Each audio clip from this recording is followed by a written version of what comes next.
Hello guys, welcome back to the channel. So another Omoda review here, but this time we're going to review the electric version of the C5. So this is the all-new E5, and I would say what a stunner. It looks very good for an electric vehicle, and of course no grills and all that.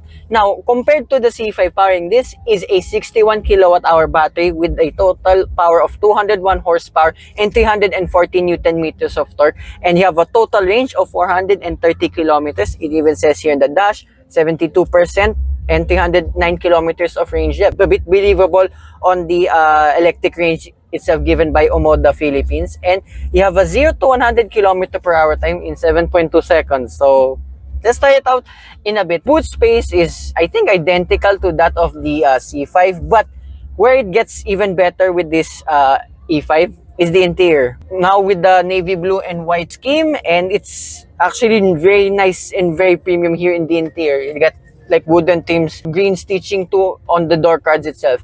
You get a massive instrument cluster which displays all of your important information, and so like with your adaptive cruise control functions.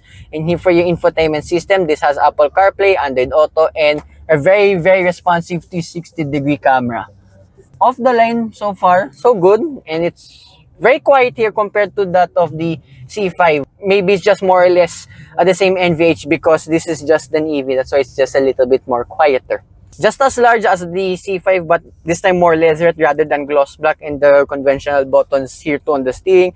And the center console, there's nothing much, just few buttons here like for your heating functions and your driving modes, center cup holder. And let's try now eco mode. Oh, right, that's just eco mode. So let's try sport mode once this road clears up. And now just driving at 50 kilometers per hour. But the tire noise is kept to a minimum as well, and you have auto headlights as well. That's why it's a little bit less brighter now on my face. And wow, what a car for an electric vehicle too. So a lot of EVs I've driven recently, but this one, I don't know why, being in Omoda feels a little bit more special. Again, like what I said in the C5 review, I've been awaiting this brand for quite some time now. And more snippets here. Unique too, underneath the center console, you have one Type C USB port and one Type A. And for your passenger airbag, I don't know why it's located there, but hey, at least in case you want to reach for it, you can easily access it. More buttons here for your light controls, tailgate, and all that. The rear seats too, you have one Type A USB port as well as Type C. And the transition when the auto hold activates and deactivates is pretty smooth too. So here, a perfect example in stop and go traffic.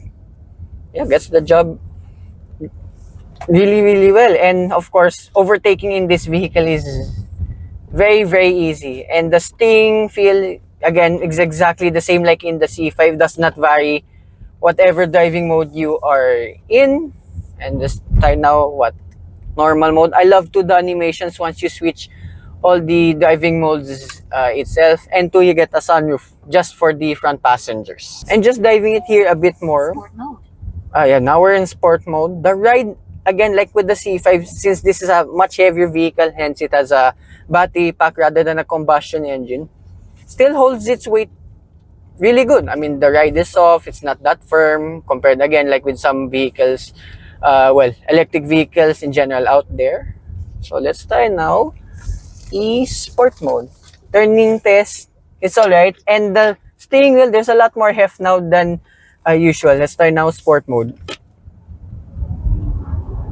Ooh, a bit of torque steer, but once you get going, you get really going. Wow. Well, so the steering is playing a lot because it's keeping me in lane. So again, this has all of the adaptive driving assistance system suite, and of course here more safety features on it. And sport was just, oh my god, wow, it is on another level. Again, like with all EVs, it's punching above its weight really good. Now for the cost of all of this one's of course more expensive than the combustion engine, but it's not far off. Excuse me, one more time. Oh wow. Now, this one stands at 1,699,000 pesos. Again, like what I said in the C5, well, actually, whatever vehicle you want, either in combustion form or electric vehicle, this is actually a very, very good crossover. And the price difference is not that far off. I mean, yeah, 300,000 is still kinda a lot. But you still get a lot what you pay for. And handling, again, same like with the C5, but a bit more heavier and a bit more firmer. Hence, again, you're carrying more weight because of the batteries. So yeah, that concludes my full test drive review of this Omoda E5. So again, I'd like to thank everyone here at Omoda Philippines and to everyone who assisted me here today in this test drive. So hope you guys like and subscribe, and I will see you with one more Omoda review coming right up. Bye-bye.